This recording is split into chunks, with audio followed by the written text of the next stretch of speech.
adalah Wuling Air-EV, mobil listrik paling murah di Indonesia. Nah, kalau sebelumnya kita udah pernah videoin Air-EV, tapi itu kan yang varian tinggi ya, yang harganya di atas 260 jutaan. Yang ini adalah varian rendahnya, yang harganya cuma 230 jutaan. Yang artinya dia sangat-sangat murah buat sebuah mobil listrik. Dan buat detailnya, simak di 10 hal berkata dari Wuling Air-EV Standard Range.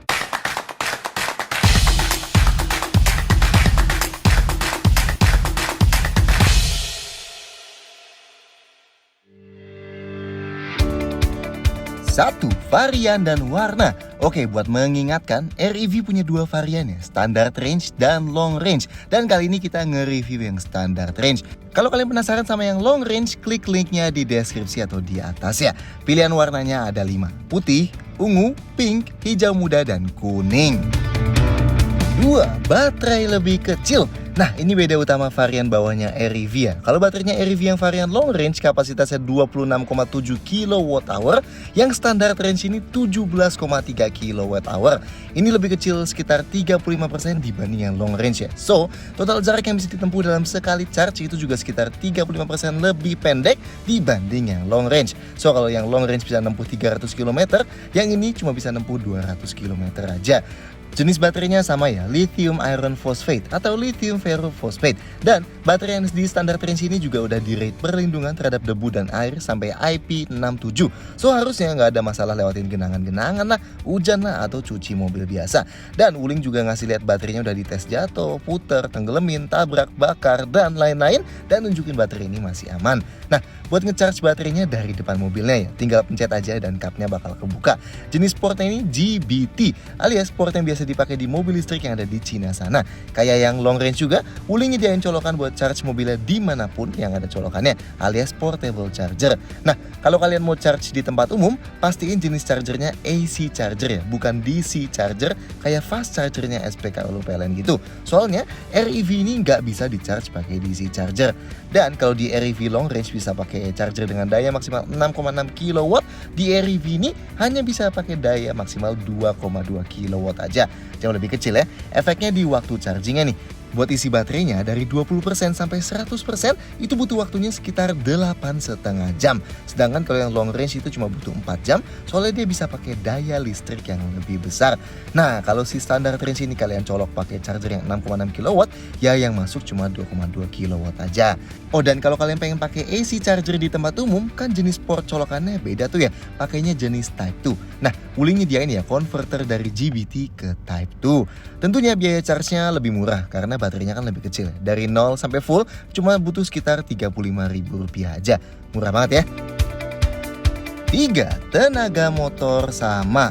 Oke, kalau kita buka kap yang di depan ini isinya emang bukan mesin karena ini kan mobil listrik. So, yang di depan sini isinya perintilan-perintilan aja kayak buat ngisi air wiper dan aki juga. Mesinnya alias motornya ada di belakang bawah sini ya. Jadi dia adalah penggerak roda belakang. Tenaga motornya sama persis kayak yang di long range, 30 kW atau 40 HP. Emang sangat kecil sih, tapi harus diingat juga mobil ini juga luar biasa kecil dimensinya. Torsinya 110 Nm dan Wuling bilang Air-EV ini bisa mencapai kecepatan maksimal 100 km per jam. Sama kayak yang long range juga ada mode berkendara yang bisa ngubah karakternya ya. Ada eco, normal, dan sport. Dan kayak mobil listrik biasa nggak ada transmisi, adanya reduction gear buat nyesuaiin putaran motor sama rasio bannya aja. Dan buat masukin gigi, kita cukup putar-putar knob yang di tengah ini sambil injak pedal remnya ya. Nah, bedanya sama yang di long range, kalau di long range paling kirinya ada gigi P, kalau yang di sini paling kirinya kayak ada logo buat ngecharge gitu. Tapi kita bener-bener penasaran sih cobain Air-EV ini di jalanan beneran. 4. Beda fitur. Oke, karena lebih murah, so jangan ekspektasikan Air-EV standard range ini bisa punya fitur sebanyak yang long range lah ya. Misalnya, kalau yang di long range ada rem parkir elektrik dan ada brake hold-nya, di sini pakainya rem parkir tangan manual gini aja, jauh lebih simpel. Nah, kalau yang long range dapat kunci super unik gini nih yang ada passive keyless entry-nya, kunci yang di standard range bentuknya kayak gini. Sebenarnya ini keren loh, bobotnya berat dan kayak kunci premium gitu. Tapi emang ini flip key biasa aja ya. Ini nggak bisa kita kantongin doang terus klik tombol kayak yang di long range gitu. So, kalau mau buka kunci ya masih klik tombol unlock di remote-nya. Dan kalau yang di long range buat nyalain mobilnya cukup masuk dan injek rem aja, di sini mesti puter kunci kayak biasanya. Spionnya kalau yang di long range bisa diatur elektrik, di sini pengaturannya manual, harus kita dorong-dorong ya. Kayaknya lebih oke kalau dikasih tuas di dalamnya biar lebih gampang pengaturannya. Dan beda paling jelas ada di entertainment dan instrumen cluster mobilnya. Kalau di yang long range ada dua layar 10,25 inci gini, di yang standard range hanya ada satu layar gini aja dan lebih kecil ya, ukurannya 7 inci. Kerennya dia tetap ada indikator pintu individual sih, dan semua info dikumpulin di sini ya, dari jam di atas, media yang lagi diputar di tengah atas, speedometer, sisa jarak berkendara, dan baterai di kanan, dan mode berkendara di kiri bawah. Menu yang di kiri bisa diganti-ganti pakai power meter dan mode regen, trip meter dan tachometer, voltmeter dan ampere meter, dan ada settingsnya nih. Settingsnya bisa ganti kalau giginya nggak sengaja keganti ke N nanti gimana, terus bisa reset trip meter, atur brightness, atur kekuatan regenerative braking, dan buat ngebatasin pemakaian AC kalau baterai mobilnya udah rendah. Emang jauh lebih simple sih overall dibanding dua layar yang di varian long range. Oh, dan jadinya di bawah juga nggak ada tombol buat matiin head unit khusus kayak yang ada di long range. Nah, kalau di REV long range total ada 4 speaker di dalam, di sini hanya ada 2 aja. Dan fitur IOV atau Internet of Vehicle-nya yang bisa koneksiin mobil ini ke HP pakai aplikasi MyWuling Plus. Kalau yang di long range lengkap bisa buat mati nyalain AC dari HP, bisa buat Bluetooth key, bisa buat buka tutup kunci dan jendela. Nah, IOV di standar range ini lebih simple ya, hanya bisa buat lihat sisa baterai dan jarak berkendara, dan set charging plus jadwal chargingnya. Sisanya sama sih untungnya. Di bawah sini misalnya ada 2 USB port dan di seberangnya ada 1 power outlet. Dan di belakang spion tengah ada 1 lagi USB port buat colok dashcam ya. Kedua jendelanya auto up down, dan jendela ini bisa dibuka pakai remote juga nih kalau tahan tombol unlock, dan bisa tutup lagi kalau tahan tombol lock. AC-nya manual, tapi pas kita lagi atur di knopnya nanti bakal muncul statusnya di instrumen cluster ya. Ada buat atur arah angin ke kaki dan defroster kaca depan, tapi nggak ada defogger kaca belakang. Wiper belakang juga sayangnya nggak ada nih, dan wiper depannya ada mode intermittent tapi non variabel ya, dan lampunya nggak otomatis. Terakhir di setir, sebelah kanan ada buat kontrol audio dan voice command, sedangkan yang sebelah kiri ada buat kontrol MID-nya. 5. Safety lebih minim. Selain fiturnya yang berkurang cukup banyak dari yang long range, fitur keselamatan REV standar range ini juga ada beberapa yang berkurang ya. Stability control kalau di long range ada, di sini nggak ada. Tapi tetap ada hill hold control atau hill start assist. Ini buat nahan rem beberapa detik pas mobilnya berhenti di tanjakan, supaya kaki kita bisa pindah ke pedal gas tanpa mobilnya merosot. Not bad lah, mengingat di sini kan nggak ada brake hold ya kan. Kayak di long range juga ada regenerative braking, alias kalau kita lepas pedal gas, motor listriknya bakal berfungsi kebalik jadi generator dan bakal mencharge perlahan baterainya sambil memelankan laju mobilnya. So, mobilnya bisa kerasa ngerem tapi tanpa kita injak pedal remnya. Seagresif apa regenerative braking ini bisa kita set dari instrumen cluster sini ya. Remnya yang depan cakram tapi yang belakang di standar range ini teromol ya. Untungnya ABS dan EBD tetap ada. Sisanya untungnya sama sih. Airbagnya 2 titik di depan aja. Sensor parkir ada 2 titik di belakang yang terintegrasi. Nice. Dan ada kamera mundurnya juga yang garisnya bisa bergerak. Oke lah. Ada TPMS alias pengukur tekanan ban juga ya. Dan terakhir ada dudukan ISOFIX buat naruh jok bayi di belakang. 6. Beda eksterior. Gak ada beda dimensi ya antara REV long range dan yang standard range. Artinya REV varian bawah ini juga adalah salah satu mobil terkecil yang dijual di Indonesia sekarang. Jadi di bawah Agya atau Brio, dan masih di bawah Espresso juga. Tapi lebarnya agak mirip sama Espresso sih. Konsep desainnya pun mirip yang long range ya, yang Wuling sebut future tech design. Meski beberapa perintilan emang dibuat lebih simpel aja yang di standard range ini. Misalnya depannya, kalau yang di long range garisnya membentang dari depan sampai ke samping sampai ke spion, itu Wuling sebutnya extended horizon DRL. Di yang varian standar range ini dia cuma chrome dan hitam-hitam aja ya. Dia nggak ada isi lampunya. Ya minimal tetap kelihatan kayak Robocop lah kalau di siang hari. Logo Wuling yang di tengah itu yang di standar range ini bisa nyalanya cuma kalau lagi diam aja. Kalau yang di long range sambil jalan kan juga bisa nyala ya. Dan isi lampunya standar aja sih, multi reflektor gitu. Dan sama ya, di bawah ada radiator grill yang nyambung sama lampu seinnya. Detail lampu depannya semuanya halogen, termasuk lampu seinnya juga halogen.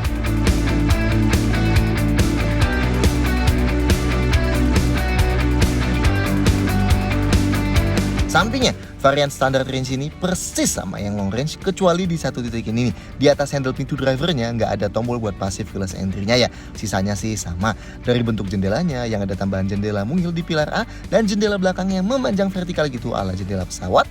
Handle pintunya yang vertikal dan dilapis kayak satin chrome. Setengah ke atas warnanya dibuat piano black, termasuk atapnya juga. Jadi kayak dual tone gitu ya. Dan spionnya ada di pintu, bukan di pilar A-nya. Terus ada lampu sein LED juga di spion varian standar change ini. Velgnya sama nih, 12 inci aja.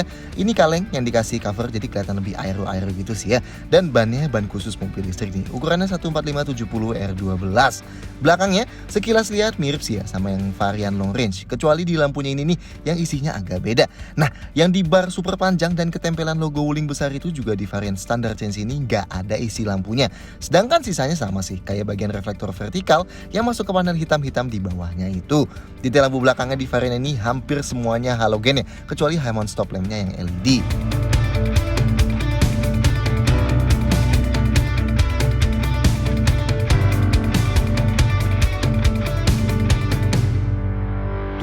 Interior lebih simple.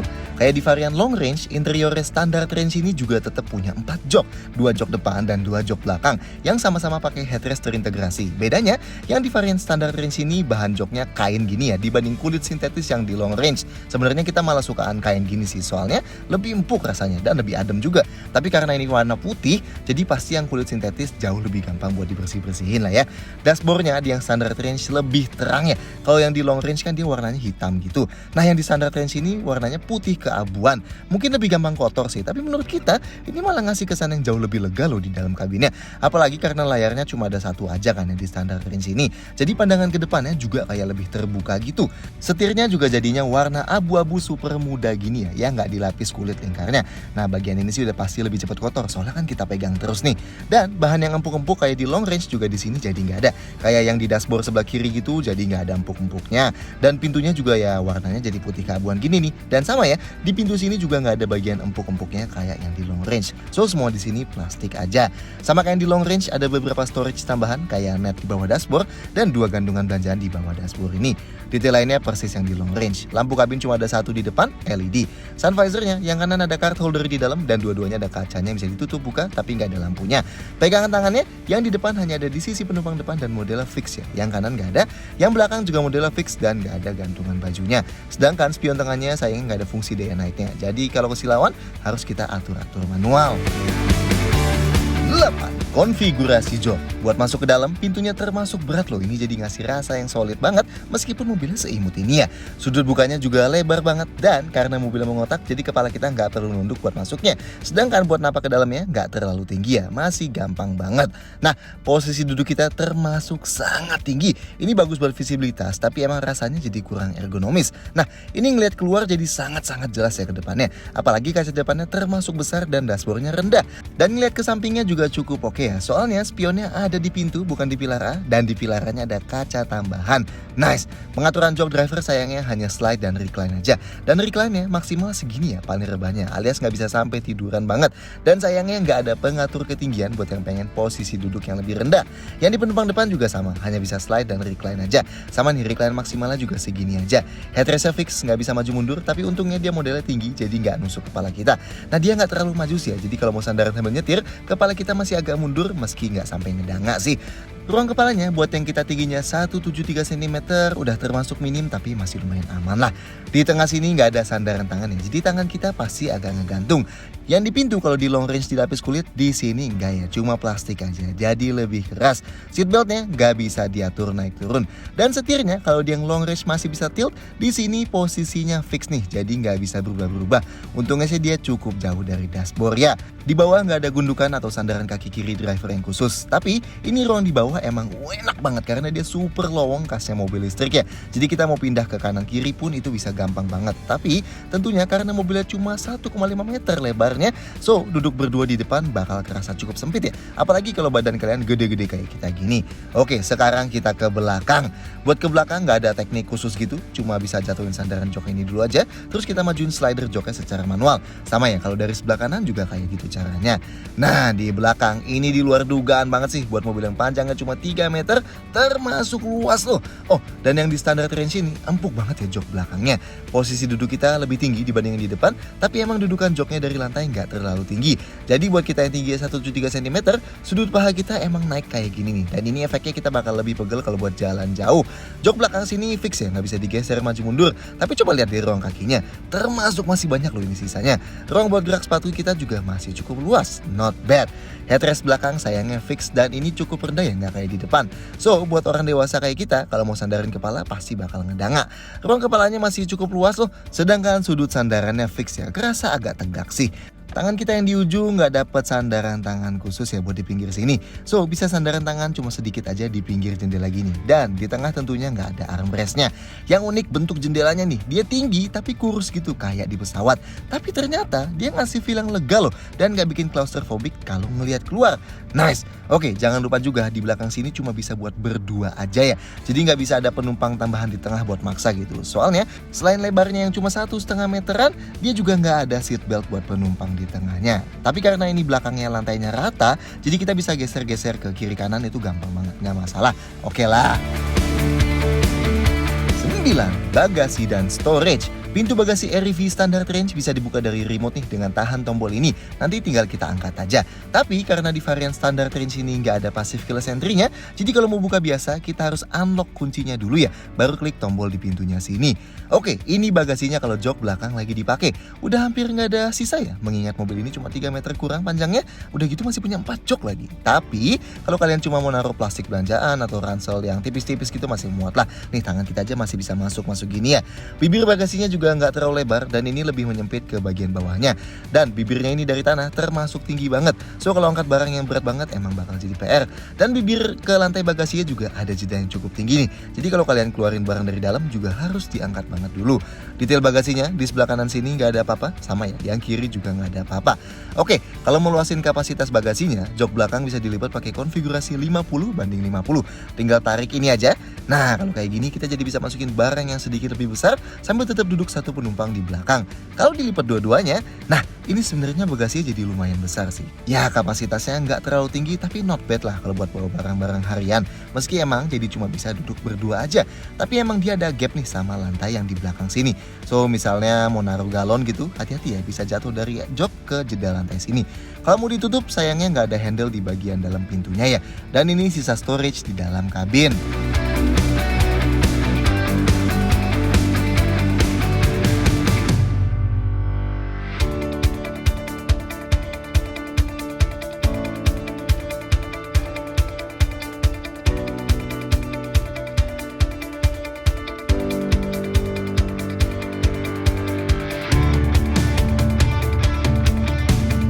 10. Detail-detail lain. Kayak yang varian long range, REV standard range ini juga dirakit lokal di pabrik Wuling di Cikarang ya. Nice! Selain garansi umum 3 tahun atau 100.000 km dan garansi komponen mesin 5 tahun atau 100.000 km, REV juga dapat garansi khusus baterai selama 8 tahun atau 120.000 km. Nah, jadi kalau sebelum 8 tahun kondisi kesehatan baterainya udah mencapai 70% atau ke bawah, nanti bakal diganti baru ya. Sedangkan buat servisnya, gratis biaya jasa buat 50.000 km atau 2 tahun pertama. Mana yang tercapai duluan? Sekian review soal Wuling REV standar range ini. Silahkan sampaikan komentar kalian di bawah, klik like dan jangan lupa subscribe ke channel YouTube Car Malaysia dengan video-video kayak gini lainnya. See you next time.